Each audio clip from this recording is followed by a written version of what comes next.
मध्य प्रदेश सरकार में मंत्रिमंडल के जो मंत्री हैं, राज्य मंत्री ओपीएस भदौरिया, वो इस वक्त हमारे साथ हैं। शिवराज के मंत्रिमंडल के हैं और बहुत सारी ऐसे अहम मुद्दे हैं जिन पर आज फेस टू फेस उनसे चर्चा करते हैं। पिछले 1 साल से जो 3 कानूनों को लेकर, कृषि कानूनों को लेकर के जो विवाद चल रहा था, जो आंदोलन चल रहा था, वो खत्म होने की स्थिति दिख रही है। उन्होंने कानून वापस लेने के लिए अनाउंसमेंट किया है। ये क्षमता अगर किसी के अंदर है तो वो हमारे प्रधानमंत्री जी के अंदर है।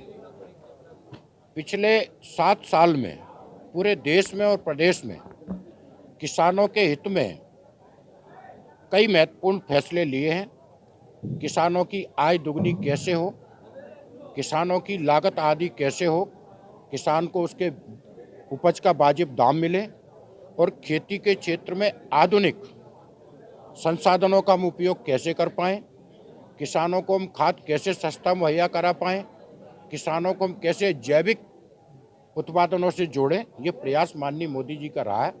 और ये जो बिल था ये भी पूरी तरह से किसानों के हित में था, पर दुर्भाग्य से किसानों को गुमराह किया गया।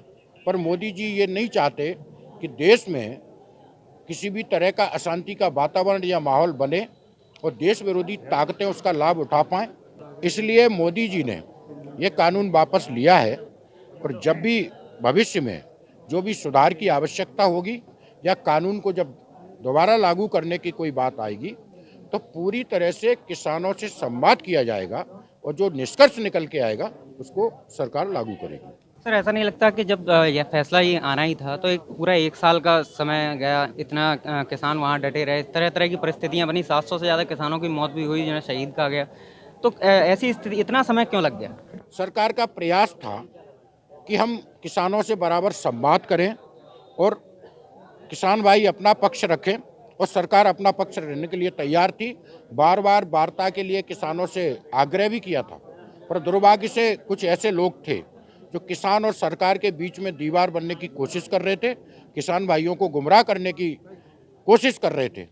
और सरकार इस बात के लिए प्रतिबद्ध है कि किसी भी कीमत पर किसानों का हम दुरुपयोग नहीं होने देंगे, किसानों की भावनाओं को आहत नहीं होने देंगे और ऐसी किसी भी मंसूबे को कामयाब नहीं होने देंगे जो किसान और सरकार के बीच में दीवार खड़ी करे। इस बार जब ये फैसला आया है प्रधानमंत्री का, उसके बाद सभी किसान संगठनों ने इस बात का स्वागत तो किया है, लेकिन उनकी एक प्रमुख मांग है कि जो एमएसपी कानून है उसको लागू किया जाए पूरे देश में। उनका कहना है कि सरकारें अपने हिसाब से कुछ चंद फसलों के लिए व्यवस्था करती हैं, लेकिन इसे एकजुट होकर के एक कानून के तौर पर लाना चाहिए। मध्य प्रदेश सरकार किसान हितैषी सरकार मानी जाती है, तो समर्थन होगा?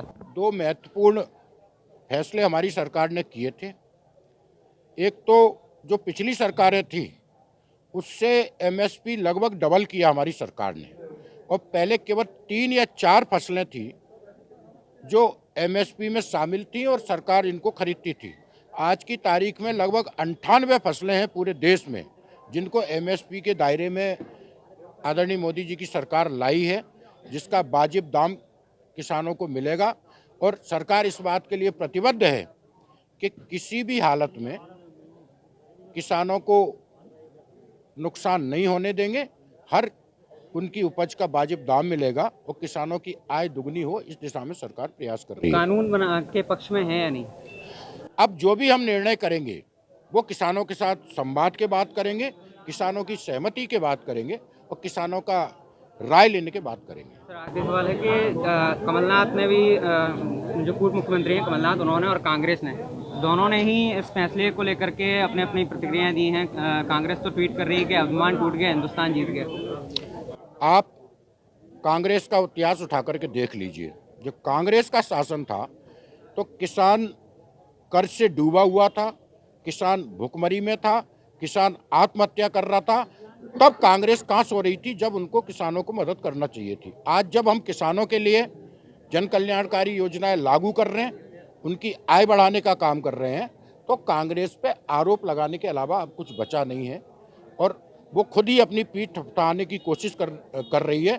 मैं तो धन्यवाद देना चाहता हूं मोदी जी को कि इतना बड़ा निर्णय लेने की उनमें क्षमता है और उन्होंने निर्णय लेके दिखाया। तो ये जब निर्णय की बात हो रही है तो एक बस इतना और जानना चाहेंगे, पंचायत चुनाव को लेकर जो स्थिति है वो बराबर संशय में बनी हुई है। उम्मीद हो रही थी कि दिसंबर में शायद अनाउंसमेंट हो सकती है। क्या उम्मीद है? बिल्कुल संशय की स्थिति नहीं है। पंचायत चुनाव निश्चित अतिशीघ्र संभावित हैं। कुछ कानूनी अड़चनें हैं, उनको निराकरण होते ही पंचायत चुनाव की प्रक्रिया शुरू हो चुकी है, कार्यवाही आगे बढ़ जाएगी। तो ये जो प्रतिबंध हटाए गए हैं, क्या कहीं ना कहीं उसी से संबंधित माना जाए इनको? नहीं, पंचायत चुनाव कोई दलीय आधार पर नहीं होते हैं, इसलिए इस चीज़ से जोड़ना मैं नहीं समझता कि उचित होगा।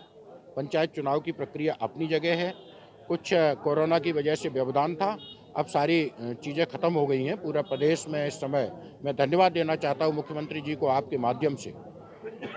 उनके प्रयासों से आज पूरे देश में वैक्सीनेशन के मामले में हमारा प्रदेश अव्वल है, स्वास्थ्य सुविधाओं के मामले में प्रदेश अव्वल है। और यही वजह है कि पूरे देश में मध्य प्रदेश ऐसा राज्य है जहां सभी तरह के प्रतिबंधों को हटा लिया गया है और आगे भी परिस्थिति अच्छी रहेगी। ये प्रयास है मध्य प्रदेश की सरकार का। तो ये थे नगरीय प्रशासन एवं आवास राज्य मंत्री ओपीएस भदौरिया। मैं भिंड से पीयूष श्रीवास्तव, ईटीवी भारत।